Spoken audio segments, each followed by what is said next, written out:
Hold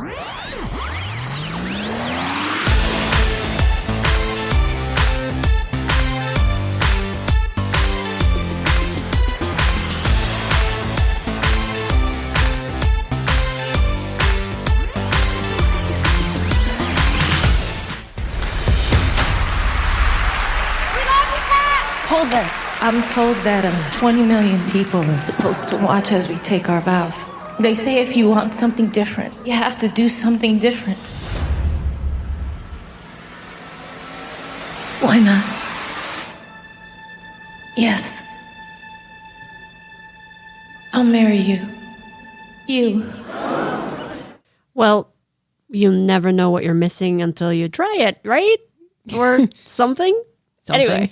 Hello and welcome to another episode of the Forever Fangirls podcast. I am Sheila Amato, and you can find me and my wife on our website at foreverfangirls.com. And I am Kimberly Amato, and you can also find us on Twitter, on Facebook, and Instagram at ForeverFanPod. Same handle, 3 socials.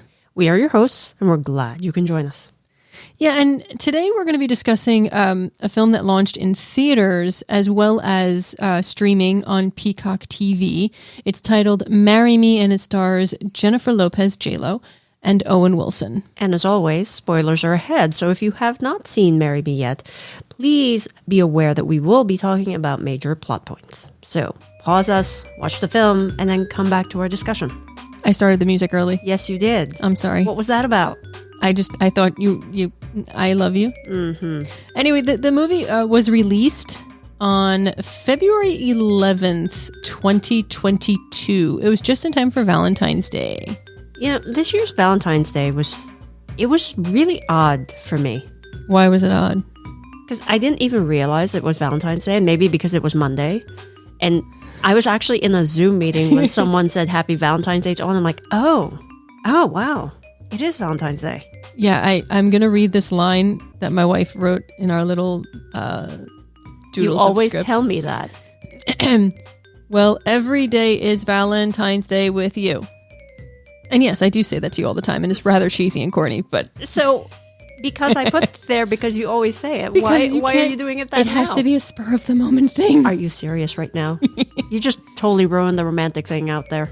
I love you. And yes, every day with you feels like Valentine's Day. And I will never look at Valentine's Day the same, because for me, when I look at it, I'm like, why am I going to tell you I love you and treat you like this amazing, wonderful person when you are that wonderful person every day in my world? I don't need one day in 1 month every year to remind me how brilliant, beautiful, lovely, and amazing you are. Okay, so now she's just laying it on thick. I'm really trying to get out of the...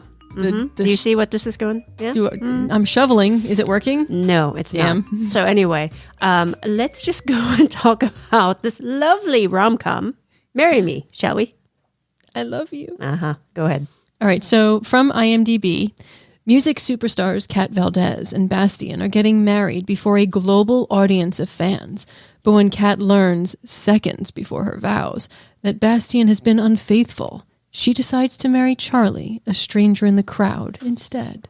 And just to add to that, Charlie is a divorced father who coaches math club. And he's trying to help his daughter get over the fear of stage fright. So, that's where all of the, side story comes in. And Parker is the one with the tickets. Yes. So Parker is one of Charlie's guidance counselor, I believe. Best friend. And best friend, work at the same school. And Parker had 3 tickets. Mm-hmm. Parker's ex. And her girlfriend. Yeah. And needless to say, they broke up and Parker took Charlie and Lou. Mm-hmm. Now, based on what we watch, apparently Peacock recommended that we see this. Based on your viewing, you need to watch this movie. So we did. Okay. Okay, so with that, let's go ahead and start with the good. I love the music. Yes, I know. I've been playing the soundtrack nonstop on Apple Music. but you've also been like a J-Lo fan from way back when. You've enjoyed her music. Yeah, I enjoy her music. So, but On My Way has now become when I really need to, since I'm writing a new novel, there's certain romantic elements I need, and I just put On My Way on repeat 1, which means it just repeats that same song over and over and over and over and over again. You know what? When I do that, you tell me, please play something else. I do it in headphones. There's a difference. It's very hard. She just blew up my spot. Okay, it's fine. very hard when I'm trying to write and I hear the same song over and over and over again that I'm not. It's like I could be needing to write a romance sequence and you'll be playing like Metallica. It just doesn't work. I don't listen to Metallica. You get the point though. It's a completely different genre. Yes, I understand. But I really enjoy the soundtrack. All of it. I like all of it. I'll put the link to the soundtrack, I think, on iTunes because I don't know. It's also on Spotify. It's on Spotify. It's on iTunes. It's everywhere. Everywhere greater music is sold. Or streamed. Played. All right. So music was amazing. And the acting I thought was actually, from Owen Wilson specifically and from J-Lo, I thought that they were, they had good chemistry there, I thought. I found J-Lo to be, her performance felt very sincere. The quirkiness of her character, it came across as honest and endearing, and she did a great job as far as I'm concerned. Owen Wilson, the way he delivers lines and everything, you're used to seeing that from him. And I'm not saying I'm used to seeing J-Lo play the same roles. I'm just saying that I was more in tune with her character and the way she delivered it. He was very good. She was good, in my opinion, too. Very good. Yeah. I just happen to lean more towards, maybe because I'm a J-Lo fan. I don't know. Yeah. It could be. I'm biased. And you know what? That's fine. I mean, her acting resonated with you, and that's fine. And you had mentioned this actually because you were in the industry that, for a hot 5 seconds. But, that you really appreciated the way they had the manager and how his character was really focused on making sure that J-Lo's character was, quote, safe. Yeah, because, and maybe it's idealism, but I do appreciate that they showed a manager that was actually trying to protect his client and take care of the client. And yes, it is about money. And yes, they are honest about, hey, you need to do your Vitamix and you need to do your Guess and your Gucci and your Coach and your whatever.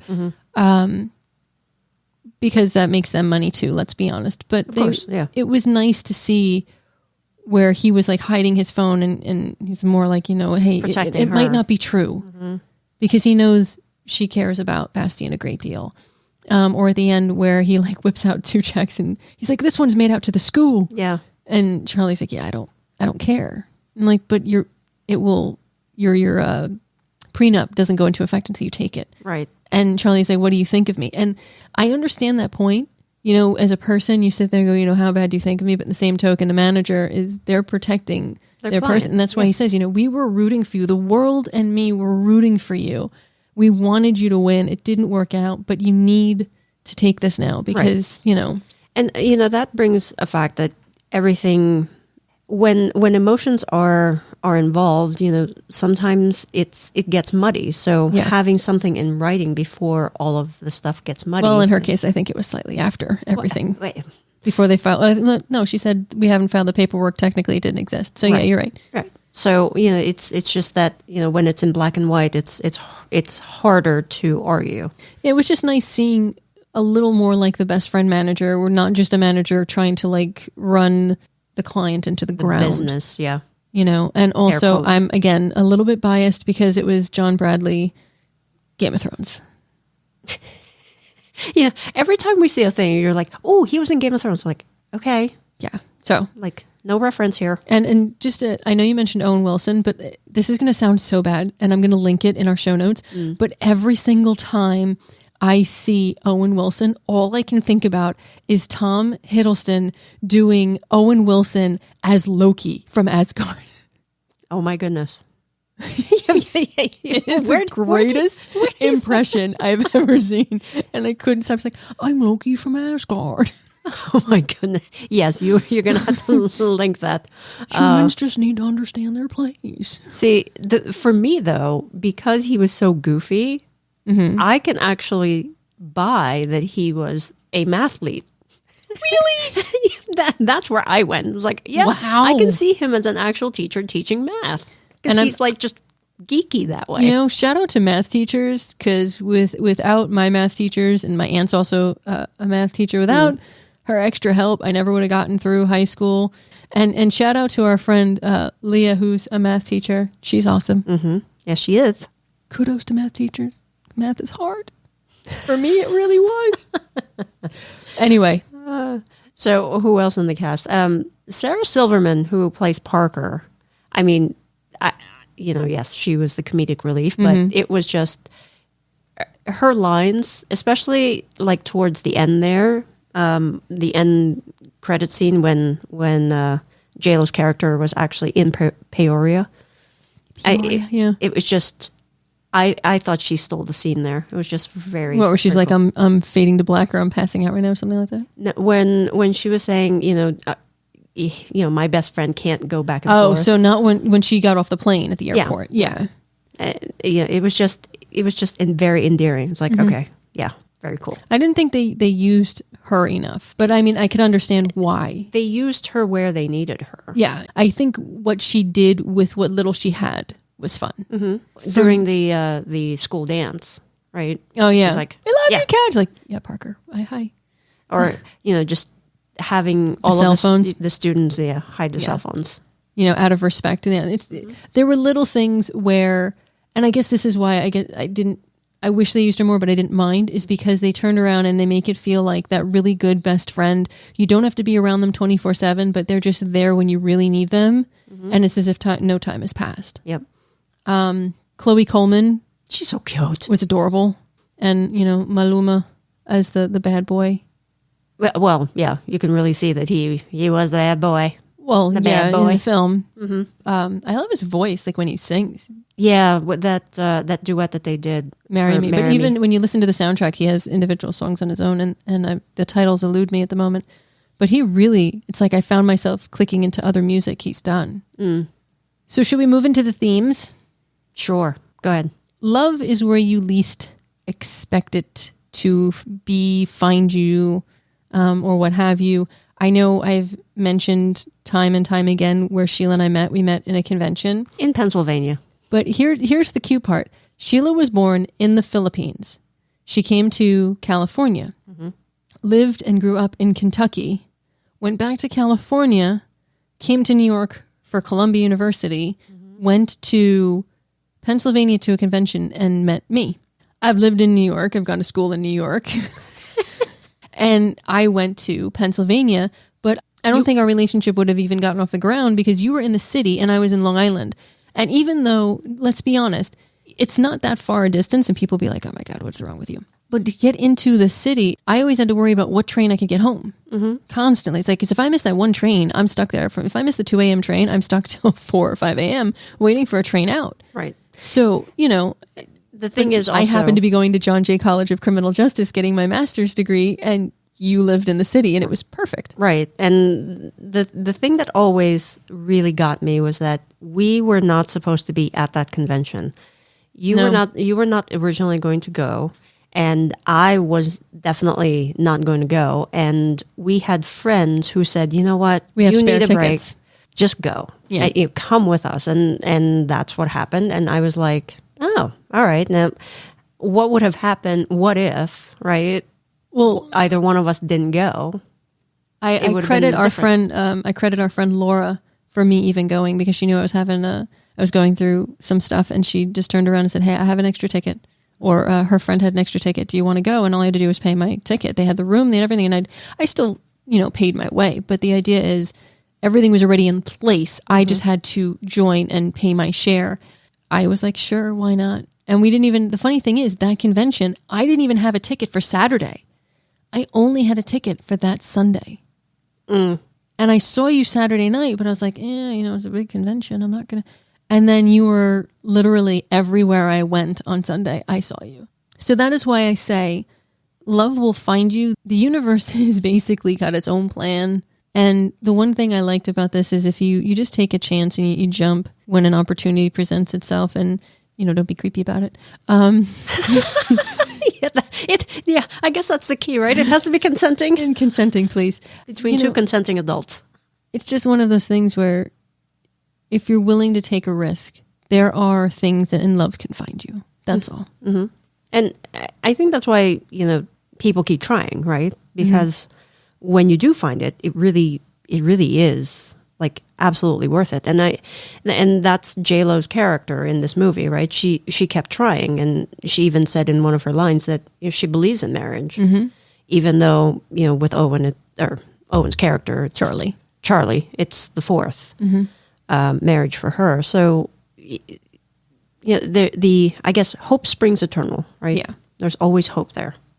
Kat's character, J-Lo's character, Kat, one of the things that Kat says is that nobody's all bad. And she says that in reference to Charlie when they were discussing her past relationships. And it's so true. Nobody's all bad. It would be so much easier if life was clean cut that way. Yeah, if things were just clear as crystal. Yeah, but then it wouldn't be interesting. But the whole point is humans aren't. And when I take that line, I think it's an excellent example of just reminding you, nobody is perfect. It doesn't matter what you're doing. Nobody's all bad. Nobody's all good. Everybody has varying shades of gray and varying levels of either one. So we need to take everybody as a case-by-case basis. And with that, humans do learn to live and to grow, and that's why change can be hard, right? Because it's not always constant. And so, learning how to adapt can open up a new world, right? And that whole scene, the day after when they finally got together, right? They were basically daring each other to do each other's thing, right? So, well, not daring each other to do each other's things. Like Charlie wasn't singing, Kat wasn't doing that. No, but Charlie was telling Kat, pushing each other out of their comfort zones. Exactly, and don't have everybody else doing stuff for you. You can do it yourself. And then having Charlie actually use the power of the internet to reach more kids and use it for his teaching, right? Because he never did any of that social media stuff. Yeah. Right? He didn't even have an iPhone before this whole thing. Phone. The look, okay, I just have to do a tangent here because the look on Kat's assistant, Melissa's face, when she saw a flip phone, it's hysterical to me because that's the exact same look my father gets wherever he goes because he only has a flip phone. I was actually going to say, when he did that in that scene, I actually thought about your father the first thing. I was like, oh, my Lord. But in my father's defense, he really hates the idea of a smartphone and doesn't really want to have to learn it. And it's more than he needs. The flip phone does everything. So he has like 10,000 text messages that are unread. He's like, how do I reply? And I'm like, we have to hit this button 3 or 4 times. He's like, nope. Yeah. And you know what? He's better on the phone anyway. Yeah, he's one of those people who understands and deals with it better. Yeah. And also the one thing that Kat says, and it's interesting because Charlie responds to it the way people normally would when you're in his situation, which I like that they didn't change that. But at one point, when there's all the rumors of them, Kat and Bastien sing again, and everybody's going, oh, they're back together. And the internet just does what the internet does. We really, let's be honest, social media does what it does. And Kat literally says to Charlie, well, if it's online, it must be true. And then his face is, oh, because again, somebody who really doesn't use social media, who isn't really involved in it and doesn't want to, his heart's involved, emotions are involved. It made sense that his face kind of falls. And then she goes, it's not true, right? It's a very common thing that's going on right now. Well, okay. All right. Because I didn't quite understand where you were going with that. Because when she said it, I knew she meant that sarcastically. But to your point, Charlie, because he's not on it, doesn't quite understand and thought that it was real. So, yeah. And even if he doesn't think it's real, it's the fact that he's emotionally so invested in it and he's so attached to it. I'm glad that they didn't use and make that a frivolous moment because they could have had Charlie turn around and be like, oh, yeah, I know that. Because there are a lot of people that do that. There's a lot of people that say, I know it's just on the internet. You got to do your own research. But the fact that emotions are involved, once emotions get involved, it's very hard to delineate. Right. Because, no one wants to get hurt. Exactly. So I like that they kept it an honest portrayal there. But it's very true. Not everything on the internet is true. You need to talk to the individual you're with. And what does Charlie do? Charlie doesn't talk. He walks.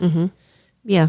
Because he had his doubts to begin with. And then, when it looked like, oh, okay, this might work. And they actually got together, hope there that it could work, and then the reality kind of sinks in, especially when Bastian comes back into the picture, and then he's like, okay, you know what? No, this is way too much for me. That's something else that also stuck out to me as a theme that I know it's not here in our notes. It's the idea that just because you have X, Y, and Z doesn't mean you're any better than somebody else. You know, Charlie is a teacher and he's a good father and he's a good person. Kat is just a really good person who happens to sing. I like the idea of just love doesn't know the difference, you know, and Kat doesn't see any difference between them. Why do we as human beings look at someone else and go, they're too good for me. They are better than me. He was looking at it going, you know, she's too good for me. She's not going to be around. Well, they lived in different circles, different worlds. It's very, you know, it is hard. I guess my point is the theme of we have to stop putting ourselves down. We have to stop thinking less of ourselves just because somebody else might have more. We are good enough. We are enough no matter what circle we're in. We're enough. Mm-hmm. There you go. All right. So with that, shall we talk about the bad? Sure. Go ahead. Okay. So when we were watching this, it kept nagging at me. I'm like, you know, I've seen this before. And I'm just a girl standing in front of a boy, asking him to love her. Yeah, that was one of your favorite movies, and you made me watch it. But really, no, it's true. I've never seen it, and then it is a good film. It is a good film. It's the same film. We're talking about Notting Hill, of course. Yes, Julia Roberts, and Hugh Grant.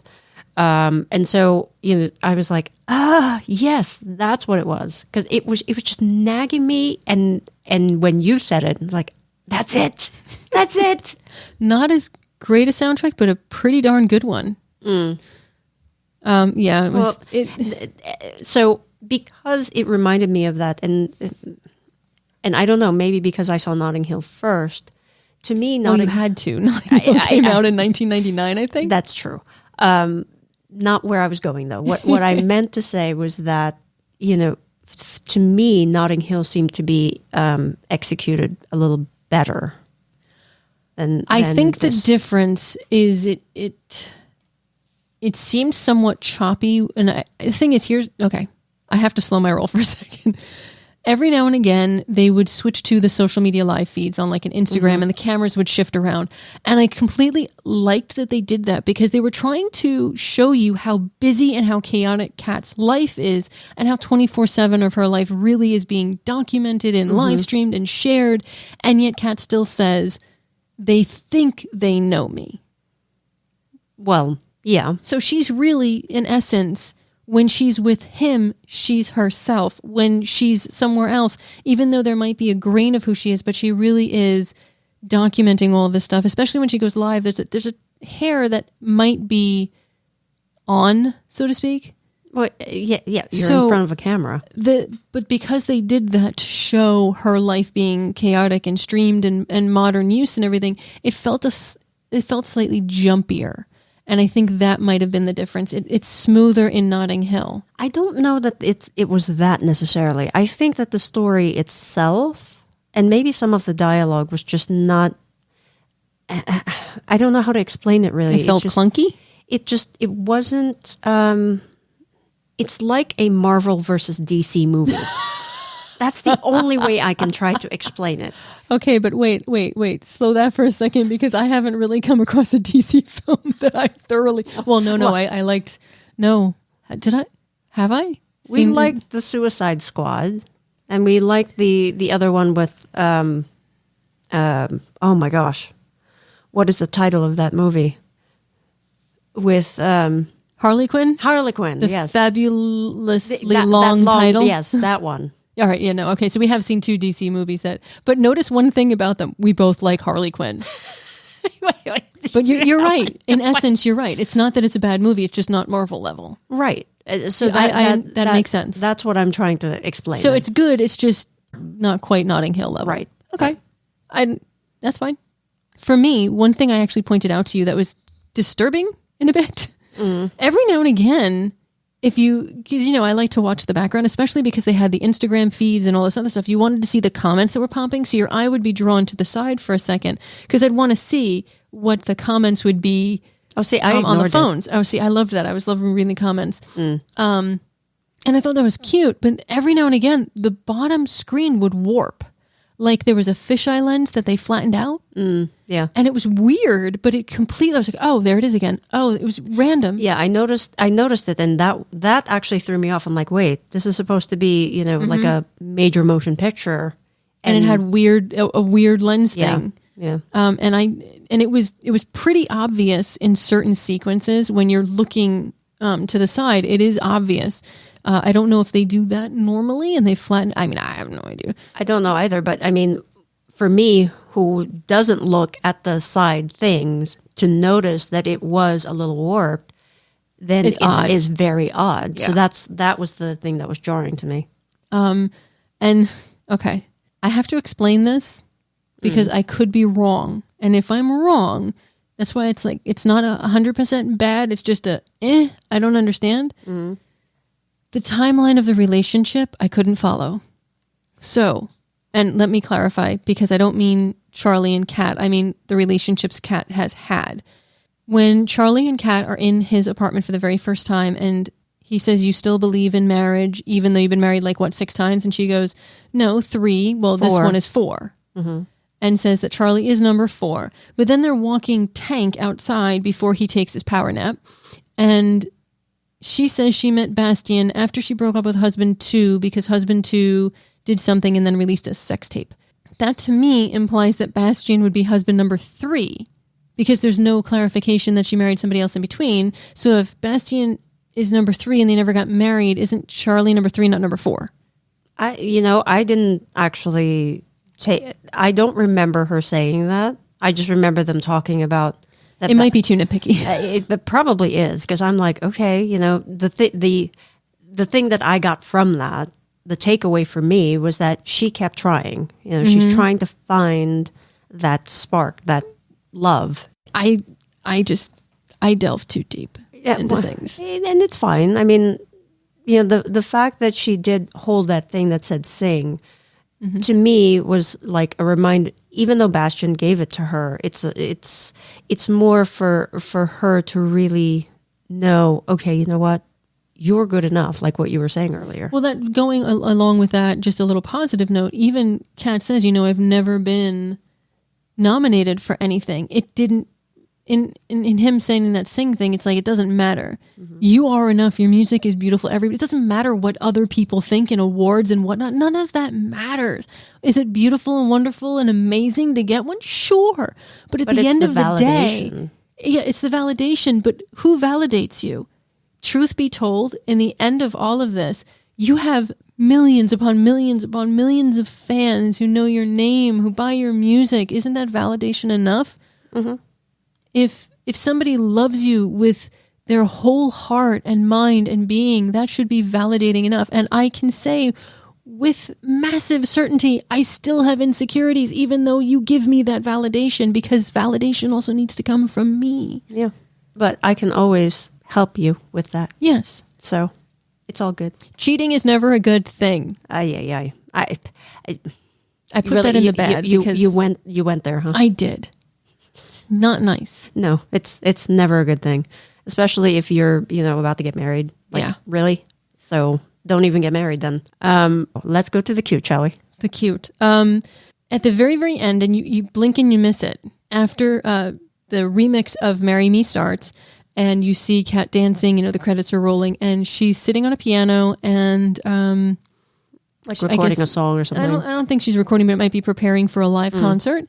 And he's sitting in the front row, and it looks like he's grading or writing something, and he's actually wearing his wedding ring. Whereas the entire time up to this point, they had never worn wedding rings. Of course, because it wasn't real. Yeah, that made it real. Yeah. For me, when we were speaking about the internet is not all real. In one scene where there was speculation that Charlie was buying a pregnancy test for Kat, and he said, "I was buying a stool softener for For Tank. For Tank. I was like, There's no, it's not. It's for Tank. I know. I laughed out loud at that. I'm like, he drags his A. He's like, I was buying a stool softener for Tank. yes, I'm killed. I was laughing out loud with that. When Charlie bought the corsage. Yes, that was so adorable. And then she's like, oh, he's like, oh, and I bought you this to give to me. She's like, oh, I'm so glad I thought of that. It was cute. Yeah. It was the hijinks of just starting to get to know someone. It was cute. You know, the kids dancing with Kat, trying to distract separate and distract. Yeah. I am going to, if you would, is there any other cute you have? Yes, I do. At the end, when they were all sitting at the couch and Tank was on the couch with them, and Kat was trying to feed Tank, and then Tank went, "Wow." And they all jumped. And I swear I heard crew laughing with that one. I thought the crew was too. I thought like it was an outtake or something, but it like was a blooper. I don't know. It was great though. I like in the ending credits where they had couples talking about how they met, and that there was actually a same-sex couple there that they were talking about like timing, and I was just thinking I was always a morning person. You were always like an afternoon, late evening person. Now we're both morning people. Yeah, I got you on my schedule. Look at that. What you do for love. And then the thing that the couple that really got me was the 81-year-old couple, where they said that they first met in diapers because they were like born a few days apart, and now 81 years later they're now in diapers together. I thought that was just so adorable. It's like, oh, yeah, they're growing old together. And that's what we will do. Just preferably not ever needing diapers. Okay, well, we eventually will, but that's okay. No, I refuse. So there are some times when something sticks out to me, and I don't want to say it's bad because I'm not quite sure it's a bad thing, because you may need it for varying reasons, and it's not quite a good, and it's not a cute. So I kind of have to put it into the, I don't know what to think of it. Okay. Product placement. Oh. Kat's a massive star, and I understood that she endorses things, like Vitamix and Coach and Guess. But there was also literally in the classroom where Kat is trying to explain to the kids that she really screwed up I think it was 2010 VMA's live performance. Oh my God, I can't believe I'm remembering these things. And the kid goes, I've got it. Okay, Google, show me Kat. And like literally like that. And then when it ends, Kat goes, thanks, Google. And then when they're bringing back the social media and he's like, wow, he's only been on it for like 24 hours. He has like 500,000 followers. And they're like, Charlie, Mr. Gilbert, you need a website. And the same kid with the OK Google goes, I already set it up on Wix.com. It just felt out of place. But I'm not quite, I understand product placement helps make movies, but I don't know if it was this necessary. I don't know if there was something behind it, if there was reasoning. It just, the kid with the Wix.com, I think that's the one that really sticks with me. I think the point though there was that kids these days are very But all they had to do was savvy. I already set it up for you. I understand Numbers that, never lie. But I didn't need it. And again, it's not a bad, it's not a good, it's not a cute. It's just a why? Well, maybe it's because I don't know, maybe it was so in your face in this movie, because there are product placements for other movies, and maybe it's more subtle. Yeah, but you drink a Pepsi, or, there's you and I have fun in certain movies when we find all the cars, and we're like, ooh, how many Beamers are there? And you go, 1, 2, 3, 4, 5, 6, and we'll count. Oh, wait, it's Acura today, and we'll make jokes about it. But in this, maybe it's like the camera angles where it's just out of place. Where it wasn't necessary in a classroom like that, it wasn't necessary. Well, maybe someone else will agree with that. Maybe not. I do not know. All right. So, any other bad, good, cute, in between? No? I think I'm good. Okay. So then that basically ends our discussion of Marry Me, yes? Yes. Okay. So with that, it's time for our Forever Fangirls rating. Drum roll, please. We rate Marry Me 3.5 stars. And this is a blended rating. Yeah, I actually thought it was a little bit better.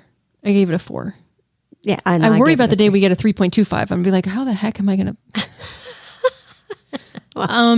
Look, in my humble opinion, if you put aside the predictability of it all, Marry Me has one underlying theme that just hit me in a different way. It landed differently for me. There could be a 1 in a billion chance to find love or to find an opportunity or to try something different. And if that opportunity comes to you and it's something you really, really want, you try. And when I met you and I finally started getting confidence in myself, you were my 1 in a billion. I just come out of a horrible, horrible relationship. I have a long history of horrible relationships, and I found you. And you are my 1 in a billion. I met you in a different state. Aww. And I think about that, and you're 1 in a billion that I met and that I fell in love with. But that 1 in a billion allowed me to get a different perspective on life. And you changed me. You were my 1 in a billion that I grew with. And that allowed me to look at life differently. And then when an opportunity came to, you know what? I want to write. I want to be creative. I love the entertainment industry.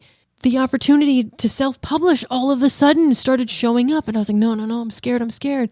And you just looked at me and went, write it. You don't ever have to publish it. Just write it. I wrote 2 chapters and 2 people read it and went, where's the rest? That was my 1 in a billion.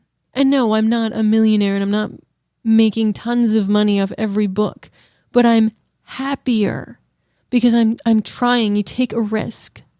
If it's available to you, and obviously take a case-by-case basis, please. Yeah.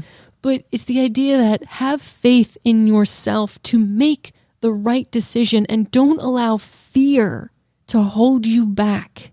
If it's being afraid of trying something that you have dreamed of your whole life, don't allow that fear to hinder you. If it's fear because you're afraid to take that risk, you're afraid to say hello to someone, you're afraid to write that book, just try. So what? Your book doesn't sell, it doesn't. But you know what? You did it. Yeah, and no one can take that from you. Exactly. And that is a stepping stone.